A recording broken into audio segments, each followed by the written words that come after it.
pangkat, jabatan, kedudukan, harta, ilmu, tidak akan pernah memberikan kepada kita pertolongan, menjadi bekal yang terbaik saat meninggalkan dunia ini. Karena itulah Nabi mengingatkan, setiap tempat punya bekalnya masing-masing. Anda dari Indonesia ke Malaysia, apa dipikir semua yang di Indonesia bisa berlaku di Malaysia? Tidak. Anda dari Indonesia ke Amerika, apakah uang yang berlaku di Indonesia laku di Amerika? Tidak. Belum tentu bisa digunakan. Mas sekarang kita dari dunia akan berpindah ke alam selain dunia. Apakah akan menggunakan bekal dunia? Kata Allah, tidak. Bekal yang dibawa saat berpulang dan kita katakan meninggal dunia itu hanya satu, yaitu amal saleh. Di dalam Al-Quran tidak disebutkan amal saleh kecuali dengan kalimat zikrullah. Zikir. Zikir. Zikir. Zikir adalah nama lain dari amal saleh. Sekaligus secara bahasa juga pengingat. Seakan Allah ingin mengatakan, hei, ingat kamu akan wafat. Ingat kamu akan meninggal. Sekarang pangkatnya tinggi, hartanya banyak, ilmunya luas. Saat pulang ingat, saat meninggal di bawah tidak itu. Pakaian cuma 2 helai kain kafan, tidak ada kantongnya. Dibawa ke alam kubur dunia tidak ada yang ikut. Zikir, ingat. Eling, ingat kata Allah. Yang hanya bisa dibawa amal saleh. Karena itulah ketika Allah meminta kita menunaikan amal saleh, semua amalnya disebut dengan zikir. Bukankah kita diperintahkan menunaikan salat? Salat dalam Al-Quran disebut dengan zikir.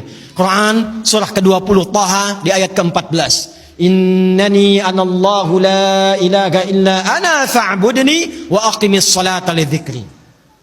Baca Quran, Quran disebut dengan zikir. Quran surah Al-Hijr di ayat yang ke-9.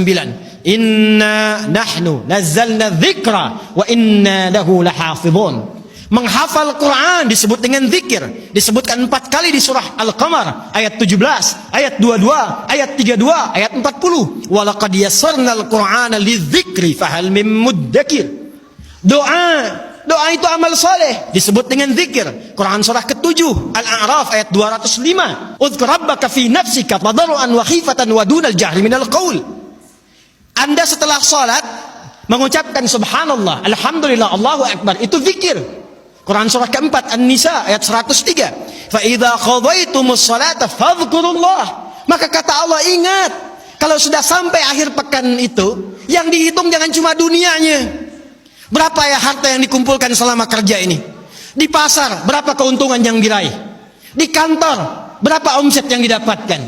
Berapa pangkat yang sudah diletakkan di pundak itu?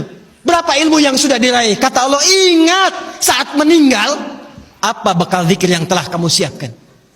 Bahkan jangan-jangan sampai sekarang pun puluhan tahun kita hidup, untuk sholat pun belum mampu mengenal, mengetahui, memahami apa yang kita baca dalam sholat kita. Bahkan diberikan usia yang banyak pun, jangankan menghafal Quran, untuk baca pun masih belum punya waktu.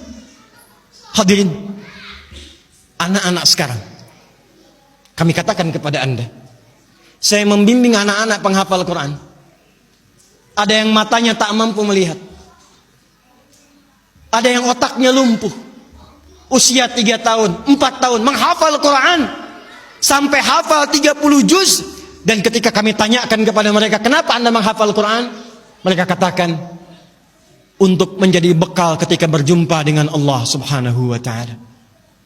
Ada seorang anak matanya buta.